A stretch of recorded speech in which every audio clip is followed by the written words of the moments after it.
బిడ్డలను పుట్టించి పెళ్లి కాగానే 4 ఏళ్లకు ఒకసారి 5 ఏళ్లకు ఒకసారి కార్లు మార్చేసినట్టుగా భార్యలను వదిలేసి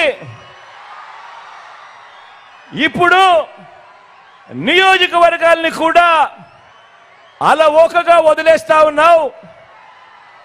ఏం మనిషివయ్యా నువ్వు అని చెప్పి ఆయనను అడిగా. అందుకే దత్తపుత్రుల్లో కూడా ఈ మధ్య కాలంలో బీపీ బాగా కనిపిస్తూ ఉంటుంది.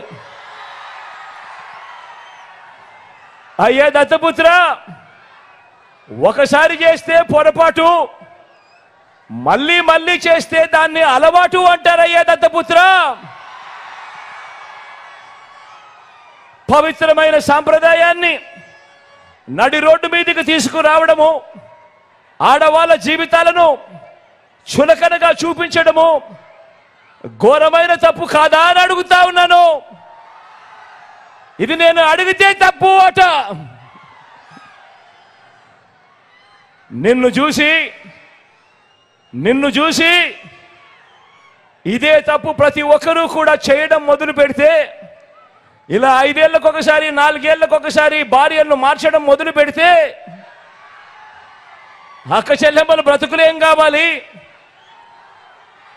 అని కనీసం ఆలోచన కూడా చెయ్యని ఈ పెద్ద మనిషిని నువ్వు చేస్తా ఉన్నది తప్పు కదయా అని అంటే చాలు, ఆ పెద్ద మనిషిలో కూడా బీపీ విపరీతంగా పెరిగిపోతుంది.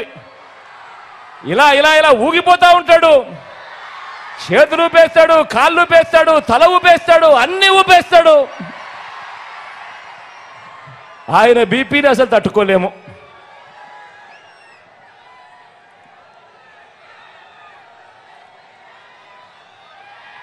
ఇలా అడిగినందుకు చంద్రబాబుకు కోపం, ఇలా అడిగినందుకు దత్తపుత్రుడికి కోపం, ఇలా అడిగినందుకు చంద్రబాబు వదిన గారికి కూడా కోపం. బాబు ఇతరత్ర భజంత్రీలకు కూడా పిచ్చి కోపం. వీళ్ళంతా కూడా ఊగిపోతూ ఉంటారు. ఎప్పుడైనా మీరే కనిపిస్తూ ఉంటారు.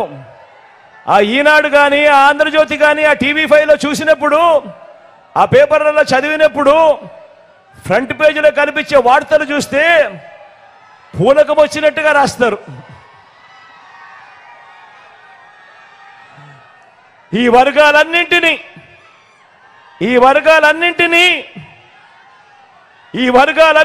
కూడా నువ్వు ఎలా ముంచావంటే చెప్పడానికి చంద్రబాబు నాయుడు గారిని ఉద్దేశించి మాట్లాడితే, ఈ చంద్రబాబు నాయుడు గారికి ఎందుకు ఇంత కోపం వస్తూ ఉంది అని అంటే, ఎందుకు దత్తపుత్రుడికి ఇంత కోపం వస్తూ ఉంది అని అంటే, ఎందుకు చంద్రబాబు బాజా బతంత్రీలకి ఇంత కోపం వస్తూ ఉంది అని అంటే, కారణం ఈ వర్గాలన్నింటినీ, ఈ పేదలను, నా అక్క చెల్లెమ్మలను, సామాజిక వర్గాలను, పిల్లలను, అవ్వ తాతలను, రైతన్నలను, ఈ వర్గాలన్నింటినీ కూడా నువ్వెలా ముంచావంటే చెప్పడానికి బోలెడన్ని ఉదాహరణలన్నీ కూడా కనిపిస్తాయి.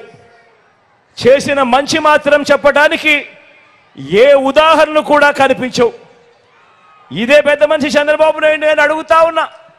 కాబట్టే ప్రజలిచ్చిన అధికారాన్ని ప్రజల కోసం ఏనాడు కూడా ఈ పెద్ద మనిషి చంద్రబాబు నాయుడు గారు ఉపయోగించలేదు.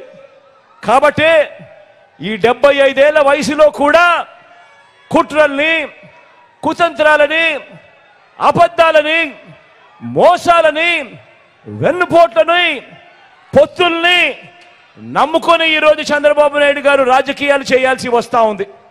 కారణం 14 ఏళ్ళు ముఖ్యమంత్రిగా ఉన్నా కూడా ఆయన పేరు చెబితే ఏ పేదవాడికి కూడా ఆయన చేసిన మంచి ఒక్కటంటే ఒక్కటి కూడా గుర్తుకు రాదు. కాబట్టి ఈ పెద్ద మనిషి చంద్రబాబు నాయుడు గారు తన బ్రతుకంతా కూడా, తన జీవితం అంతా కూడా ఈ మాదిరిగా మోసాలు, అబద్ధాలు, కుట్రలు, వెన్నుపోట్లతో, పొత్తులతో రాజకీయాలు చేస్తా ఉన్నాడు. జగన్ అన్ని